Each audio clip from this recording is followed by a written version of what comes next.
നമ്മൾ എത്ര മോശമായി കിടന്നാലും നമ്മുടെ ഈഗോ നമ്മളെ അനുവദിക്കത്തില്ല ശരി തെറ്റാണ് ചെയ്തതെന്ന്. പക്ഷെ അങ്ങനെ അനുവദിച്ചാലുള്ള ഗുണം എന്തറിയാവോ? നമുക്ക് ഒരുപാട് ശരി തിരിയാൻ പറ്റും. തെറ്റിനെ തെറ്റായി തന്നെ കാണണം.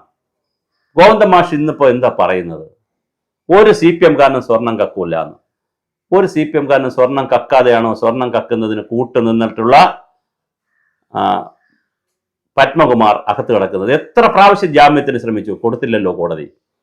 എൻ വാസു CPM-ന്റെ വലിയ നേതാവല്ലേ? ഇപ്പൊ പറയും അദ്ദേഹത്തിന് ഏരിയ സെക്രട്ടറി അല്ല, അല്ലെ പഞ്ചായത്ത് സെക്രട്ടറി അല്ല, അല്ലെ സംസ്ഥാന കമ്മിറ്റി, അങ്ങനെ പറയരുത്. എൻ വാസു എന്നൊക്കെ പറയുന്നത് വളരെ പ്രധാനപ്പെട്ട ആളല്ലേ? വിജയകുമാർ ലോക്കൽ കമ്മിറ്റി അംഗമല്ലേ? മാത്രമല്ല വിജയകുമാർ സെക്രട്ടേറിയറ്റ് എംപ്ലോയീസ് അസോസിയേഷന്റെ പ്രസിഡന്റ് ആയിരുന്നില്ലേ? ചെറിയ ആളാണോ വിജയകുമാർ? KP ശങ്കരദാസ് ചെറിയ ആളാണോ? ആരാണ് അകത്ത് കിടക്കുന്നത് ചെറിയ ആള്? കടകംപള്ളി സുരേന്ദ്രൻ ചെറിയ ആളാണോ? മുൻ മന്ത്രി അദ്ദേഹം, പിന്നെ ദേവസ്വം മന്ത്രി, അദ്ദേഹത്തിന് ചോദ്യം ചെയ്തില്ലേ? അപ്പൊ ചോദിക്കും സോണിയാഗാന്ധി ചോദ്യം ചെയ്യേണ്ട? തീർച്ചയായിട്ടും ചെയ്യണം.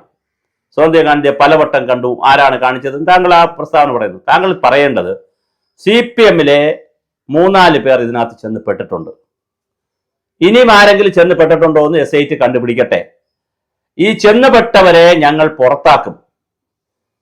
വളരെ ഗുരുതരമായ ഒരു ആരോപണം പുറത്തു കിടപ്പുണ്ട് ഗോവിന്ദ മാഷെ. എന്തുകൊണ്ടാണ് നിങ്ങൾ പത്മകുമാറിനെ പുറത്താക്കുന്നത് വെച്ചാൽ, പത്മകുമാർ ഒരുപാട് വലിയ നേതാക്കളുടെ പേര് പറയുമെന്നുള്ള ഭയമുണ്ട്. അപ്പൊ ഒരു ചോദ്യമുണ്ട്, അത് ഇപ്പൊ എന്താ ആ പത്മകുമാറിനെ കൊണ്ട് പറയിക്കാൻ പറ്റാത്ത കാര്യം? പത്മകുമാർ എന്നല്ല, ഏതൊരു മനുഷ്യനും ജയിലിലേക്ക് പോകുമ്പോൾ അവർ ധരിക്കുന്നത് തന്റെ കൂടെയുള്ള പാർട്ടിയോ തന്റെ കുടുംബമോ തനിക്ക് വേണ്ടിയുള്ള മുതലാളിമാരോ, താൻ ആർക്ക് വേണ്ടിയിട്ടാണോ ഈ ബിനാമി പരിപാടി എടുത്തത്, ആർക്ക് വേണ്ടിയിട്ടാണോ കൊട്ടേഷൻ എടുത്തത്, ആരാണോ തന്റെ പങ്ക് പറ്റിയിട്ടുള്ളത് അവർ രക്ഷിക്കും എന്നുള്ള വിചാരത്തിൽ ഇവർ സത്യങ്ങൾ പറയാറില്ല. എന്നാൽ രക്ഷിക്കില്ല എന്നൊരു ചാൻസ് വരുമ്പോൾ, ഉപേക്ഷിച്ചു എന്ന് പറയുമ്പോൾ അവർ സത്യം പറയുകയും ചെയ്യും.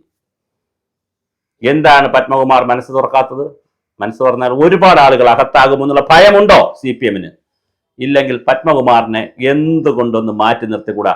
കോടതി പറയുകയാണ് പത്മകുമാർ തെറ്റ് ചെയ്തിട്ടെന്ന് പറഞ്ഞാൽ തിരിച്ചെടുക്കാമല്ലോ, വേണമെങ്കിൽ സംസ്ഥാന സെക്രട്ടറി വരെ ആക്കാം. എന്തുകൊണ്ട് മാറ്റി നിർത്തുന്നില്ല? ജനങ്ങളുടെ ക്ഷമാശക്തിയെയും ജനങ്ങളുടെ സാമാന്യ ബോധത്തെയും സാമാന്യ യുക്തിയെയും ചോദ്യം ചെയ്യരുത്. അങ്ങനെ ചോദ്യം ചെയ്തത് കൊണ്ടാണ് ഗോവിന്ദ മാഷെ വേദനയോടെ പറയട്ടെ, ലോകത്തിലെ ഏറ്റവും വലിയ രാജ്യങ്ങളിൽ ഉണ്ടായിരുന്ന സോവിയറ്റ് റഷ്യ ഇന്നില്ല. കമ്മ്യൂണിസ്റ്റ് പാർട്ടി എന്ന് കേട്ടാൽ അവർ ലെനിന്റെ പേര് പറഞ്ഞാൽ അടിക്കും അവിടെ പോയാൽ. അത് കഴിഞ്ഞിട്ട് പിന്നെ എത്ര രാജ്യങ്ങളിലാണ് ഉണ്ടായത് ഈ സംവിധാനം? എന്നിട്ട് എവിടെ? ഇന്ത്യയിൽ തന്നെ 35 വർഷത്തോളം ബംഗാളിൽ ഭരിച്ചില്ലേ? ഇന്ന് ബംഗാളിൽ ചെയ്യാൻ പറ്റുമോ? ചെന്ന് കയറാൻ പറ്റുമോ? ത്രിപുരയിൽ ഭരിച്ചില്ലേ? കേരളത്തിൽ തന്നെ കേരള കോൺഗ്രസ്, പിന്നെ ഗണേഷ് കുമാറിന്റെ പാർട്ടി, INL-ന്റെ ഒരു കഷ്ണം, CPI, ഇങ്ങനെ 10-20 കഷ്ണങ്ങളെ വെച്ചുകൊണ്ടുള്ള ഒരു മുന്നണി സംവിധാനമല്ലാതെ CPM-ന് എവിടെയാണ് വളർച്ച? എന്തുകൊണ്ട് ഇത്രയും മർദ്ദിതരുടെ, ചൂഷകരുടെ, വർഗവഞ്ചകരുടെ ഒക്കെ ചോദ്യം ചെയ്യുന്ന പാവപ്പെട്ടവരുടെ, ദരിദ്രന്റെ, ആദിവാസികളുടെ, ദളിതന്മാരുടെ പാർട്ടി എന്ന് പറയുന്ന മോചനത്തിന് നിൽക്കുന്ന വിമോചന പാർട്ടി എന്തായി വളരാത്തെ? ഇതാണ് കയ്യിലിരിപ്പ്. ആളുകൾക്ക് അൾഷിമെന്റ്സ് ഇല്ല. താങ്കൾക്ക് ഓർമ്മക്കുറവുള്ളതുപോലെ താങ്കൾ സംസാരിക്കരുത്. പുതുവർഷ ആശംസകൾ നേർന്നതിന് ശേഷം പറയുന്ന മുഴുവൻ പച്ച നുണയാണ്. താങ്കളുടെ പാർട്ടിയിൽപ്പെട്ട CPM-ൽപ്പെട്ട 4 പ്രധാനപ്പെട്ട ആളുകളാണ് അകത്ത് കിടക്കുന്നത്. അവരെ പാർട്ടിയിൽ നിന്ന് പുറത്താക്കണ്ടേ? അവരെ മാറ്റി നിർത്തണ്ടേ? അവരെ മാറ്റി നിർത്തുന്നതിലൂടെ സമൂഹത്തിന് കൊടുക്കുന്ന സന്ദേശം എന്താണ്? ഞങ്ങളിത് തെറ്റ് ചെയ്തുവെന്ന് ആരോപിക്കപ്പെടുന്നവർ തന്നെ, തെറ്റ് ചെയ്തിട്ടില്ല, അവർ സമ്മതിച്ചു, ആരോപിക്കപ്പെടുന്നവരെ ഞങ്ങൾ മാറ്റി നിർത്തി അവർ തെളിയിച്ചു വരട്ടെ, അഗ്നിശുദ്ധി വരുത്തി വരട്ടെ. വ്യക്തികൾക്ക് വേണ്ടി പ്രസ്ഥാനങ്ങൾ അടിയറവ് പറയുമ്പോൾ ഇല്ലാതാകുന്നത് പ്രസ്ഥാനമാണെന്ന് കമ്മ്യൂണിസ്റ്റ് പ്രസ്ഥാനത്തിന്റെ അമരക്കാരനായ താങ്കളെ പറയേണ്ടി വരുന്നത്, പഠിപ്പിക്കേണ്ടി വരുന്നത് ഷെയിംഫുൾ ആണ്. വ്യക്തികൾക്ക് വേണ്ടി പ്രസ്ഥാനം നിൽക്കുമ്പോൾ ഇല്ലാതാവുന്നത് പ്രസ്ഥാനമാണ്. എത്രയോ ഉദാഹരണങ്ങൾ കിടപ്പുണ്ട്. എന്നിട്ട് എന്തേ ഇങ്ങനെ ചിന്തിക്കുന്നത്?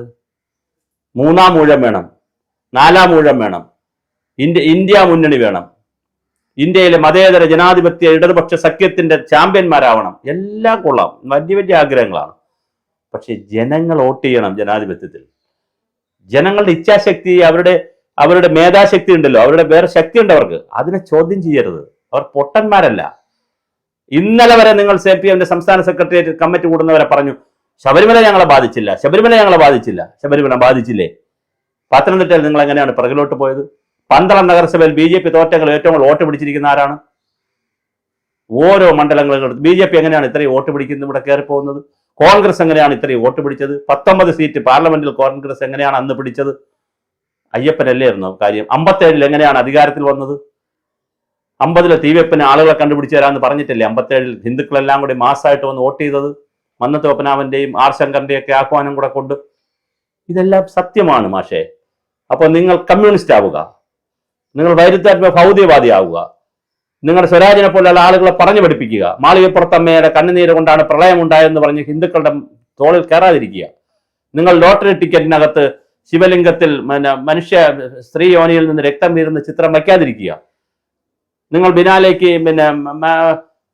കൊച്ചി ബിനാലേക്ക് യേശുക്രിസ്തുവിനെ നഗ്നനായ ചിത്രം വരയ്പ്പിക്കാതിരിക്കുക. ഇവിടത്തെ ജാതിയെ മതത്തെയും നിങ്ങൾ തരാതരം പോലെ പാലൂട്ടി വളർത്തിയിട്ടുണ്ട്. ന്യൂനപക്ഷത്തെ നിങ്ങളാണ് വളർത്തിയത്, ഭൂരിപക്ഷത്തെ നിങ്ങളാണ് വളർത്തിയത്. നിങ്ങൾ പ്രീണിപ്പിച്ചിട്ടുണ്ട് രണ്ടു കൂട്ടരെ, തരാതരം പോലെ പ്രീണിപ്പിക്കും. ഒരു പ്രാവശ്യം ന്യൂനപക്ഷത്തിനടുത്ത് പോവും, അവരെന്തായാലും പിണങ്ങി അവിടെ ഭൂരിപക്ഷത്തിനടുത്ത് പോവും. ഇപ്പൊ ഇന്നലെ NSS ഒരു പ്രസ്താവന ഇറക്കി. സുകുമാരൻ നായർ അടുത്ത അപഹാസ്യത്തിനാവാൻ പോവുകയാണ്.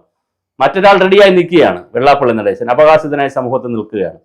നിങ്ങൾ പറഞ്ഞ് നിങ്ങളെ കൂടെ വരുന്നവരെയൊക്കെ തനിക്കാക്കി, വടക്കാക്കി, ആടിനെ പട്ടിയെ പേപ്പട്ടിയാക്കി പിന്നെ തല്ലിക്കൊല്ലുന്ന പരിപാടി നിങ്ങൾക്കുണ്ട്. കൂടെ നിർത്തി വെള്ളാപ്പള്ളി നടേശൻ ആൾമോസ്റ്റ് ആ രീതിയിലേക്ക് മാറിക്കഴിഞ്ഞു.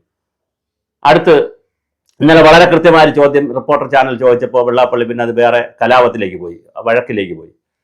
സുകുമാരൻ നായർ വേറൊരു കഥാപാത്രം. ഇതുകൊണ്ടൊന്നും വോട്ട് പിടിക്കാൻ കഴിയില്ല. ഇവിടുത്തെ ജനങ്ങളുടെ വോട്ടുണ്ട്. നിഷ്പക്ഷരായിട്ട് ചിന്തിക്കുന്ന ഒരുപാട് ജനങ്ങളുണ്ട്. കമ്മ്യൂണിസ്റ്റ് പാർട്ടി ഇപ്പോഴും ജീവൻ കൊണ്ട് സ്നേഹിക്കുന്ന ഒരുപാട് സഖാക്കളുണ്ട് ഇതിനകത്ത്. അവരെ നിങ്ങൾ ഉപദ്രവിക്കരുത്. നിങ്ങളൊരു പത്മകുമാറിന് വേണ്ടി, ഒരു വാസുവിന് വേണ്ടി, ഒരു വിജയകുമാറിന് വേണ്ടി, അല്ലെങ്കിൽ ഇനി അങ്ങോട്ട് പോകുന്ന നിങ്ങളിൽ പിടിക്കപ്പെടും എന്ന് പറയുന്ന വലിയ നേതാക്കൾക്ക് വേണ്ടി ആരൊക്കെയോ ഉണ്ടെങ്കിൽ അവർക്ക് വേണ്ടി ഈ പ്രസ്ഥാനത്തെ ഒറ്റുകൊടുക്കരുത്. നിങ്ങൾ അവരെ പുറത്താക്കണം. SIT കണ്ടുപിടിക്കട്ടെ. SIT കണ്ടുപിടിച്ചിട്ട് അതിന്റെ CBIക്ക് വിടണം. നിങ്ങൾ ഈ കേസ് CBIക്ക് വിടണം. കണ്ടുപിടിച്ചിട്ട് അങ്ങനെയുള്ളവർ പുറത്താവട്ടെ. എന്നിട്ട് ഈ പ്രസ്ഥാനം അല്ല ജനങ്ങൾക്ക് ആവശ്യമുള്ള പ്രസ്ഥാനമല്ലേ? താങ്കൾക്ക് അങ്ങനെ ഒരു തീരുമാനം എടുക്കാൻ കഴിയുമോ? അതിന് വരെ ബബ്ബ എന്ന് പറഞ്ഞ് സോണിയാഗാന്ധിയെ പലവട്ടം കണ്ടെന്നും സോണിയാഗാന്ധി ചോദ്യം ചെയ്യണം, തർക്കമൊന്നുമില്ല. അടൂർ പ്രകാശിനെ കണ്ടു, അതും ചോദ്യം ചെയ്യണം. ആന്റോ ആന്റണിയെ കണ്ടു, അതും ചോദ്യം ചെയ്യണം. എന്നാൽ CPMനകത്ത് ഉരുണ്ടുകൂടിയിരിക്കുന്ന ഈ തോന്നിയവാസങ്ങൾക്കൊരു പരിഹാരമുണ്ടാക്കിയില്ലെങ്കിൽ തീർച്ചയായും ഉണ്ണി ബാലകൃഷ്ണനെ പോലുള്ളവരും മറ്റുള്ളവരും ഒക്കെ പറയുന്നത് തന്നെ സംഭവിക്കും. CPMന് വലിയ ബുദ്ധിമുട്ട് ഈ തെരഞ്ഞെടുപ്പിലുണ്ടാകും. പിന്നെ ഒരു തിരിച്ചുവരവ് എളുപ്പമല്ല എന്ന് പറയാൻ കാരണം പഴയ കാലഘട്ടമല്ല. പണ്ട് UDF LDF ഉള്ളൂ. UDFന് തളരുമ്പോൾ, UDFനോടൊരു അതിർത്തി വരുമ്പോൾ LDFിലേക്ക് വരും ജനങ്ങൾ. ഇപ്പോൾ മൂന്നാമതൊരു കൂട്ടർ കൂടി ഉണ്ട്. അവർ CPMകാരെയും കൊണ്ടുപോകുന്നതിൽ ബുദ്ധിമുട്ടില്ലാത്തവരാണ്. CPMകാർക്കും BJP പോകുന്നതിൽ ബുദ്ധിമുട്ടില്ല. കാലത്തിന്റെ ചുവരെഴുത്ത് കാണാതിരുന്നാൽ, കാലിൻ്റെ അടിയിൽ മണ്ണൊലിച്ചു പോകുന്നത് കാണാതിരുന്നാൽ മറ്റൊരു ബംഗാളോ ത്രിപുരയോ ആകാൻ ഒരുപാട് സമയം ആവശ്യമില്ല.